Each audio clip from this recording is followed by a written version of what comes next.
భారీ ఎత్తున కదిలి వచ్చినటువంటి టిఆర్ఎస్ శ్రేణులకు అదేవిధంగా అందరికీ పేరు పేరున ధన్యవాదాలు తెలియజేస్తూ, రేవంత్ రెడ్డి ఖబర్దార్, నీ ప్రభుత్వానికి నూకలు చెల్లినాయి. కేసీఆర్ లాంటి మొక్కని ఈ రాష్ట్రంలో నువ్వు మలవనీయన్నావు. కేసీఆర్ పెద్ద వృక్షం, కేసీఆర్ మహావృక్షం. కేసీఆర్ యొక్క చెట్టు వేళ్ళు పునాదులు కిలోమీటర్ లోతు పోయినాయి.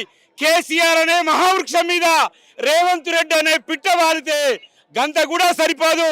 ఖబర్దార్ రేవంత్ రెడ్డి, గుర్తుంచుకో, ఇవాళ లగచర్లో జరిగింది, రేపు ఈ రాష్ట్రంలో ఎక్కడ జరిగినా తప్పకుండా ఈ జనం నీకు బుద్ధి చెప్పడానికి ముందుగా ఉన్నారు. ఎందుకంటే నువ్వు ఎన్నికల్లో చెప్పిన మాయమాటలు నమ్మి జనం నీకు ఓట్లేశారు. నువ్వు చెప్పినటువంటి 6 హామీలు కానీ 13 గ్యారంటీలు కానీ ఏది అమలు చేయలేదు. ఈ రోజుకు నువ్వు ఇస్తున్న తులం బంగారం ఇవ్వలేదు, మహిళలకు ఇస్తున్న 2500 ఇవ్వలేదు, రైతులకు ఇస్తున్నటువంటి 10,000 రూపాయలు ఉన్నటువంటి రైతు బీమా 15,000 చేస్తారన్నావు. ఆ 10,000 కూడా గతి లేదు. నీకు ప్రజలు త్వరలే నిన్ను ఇంటికి పంపించబోతా ఉన్నారు. మొన్న మహారాష్ట్ర ప్రజలు నీకు బుద్ధి చెప్పారు. అదేవిధంగా తెలంగాణలో కూడా కొద్ది రోజులు నీకు బుద్ధి చెప్పబోతా ఉన్నారు. నువ్వు ఇచ్చిన హామీలు కనుక అమలుపరచకపోతే రానున్న రోజుల్లో ప్రజలు నీ మీద తిరగబడతారు. ఇప్పటికే ప్రజల్లో వ్యతిరేకత వచ్చింది, రైతాంగంలో వ్యతిరేకత వచ్చింది, మహిళల్లో వ్యతిరేకత వచ్చింది, నిరుద్యోగుల్లో వ్యతిరేకత వచ్చింది. నువ్వు ఇస్తానన్న హామీలు ఒక్కటి కూడా అమలు చేయలేదు. అమలు కనుక చేయకపోతే రాష్ట్రంలో కాంగ్రెస్ పార్టీకి నీకు పుట్టగతులుండవు. రానున్న రోజుల్లో మీరు తప్పకుండా ఇంటికి పోవాల్సిందే.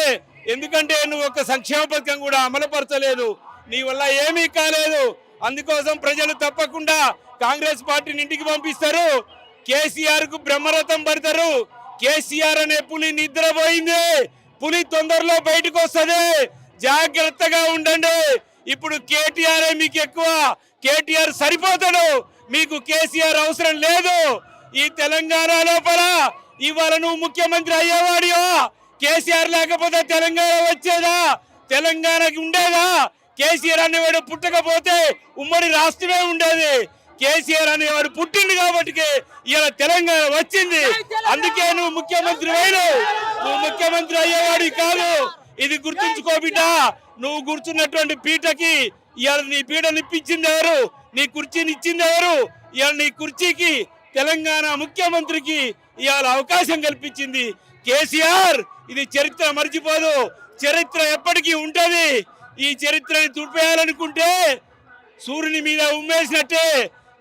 రేవంత్ రెడ్డి ఖబర్దార్, ఎందుకంటే అరెస్టులను సాగించి ప్రజాశక్తిని అడ్డలేరు.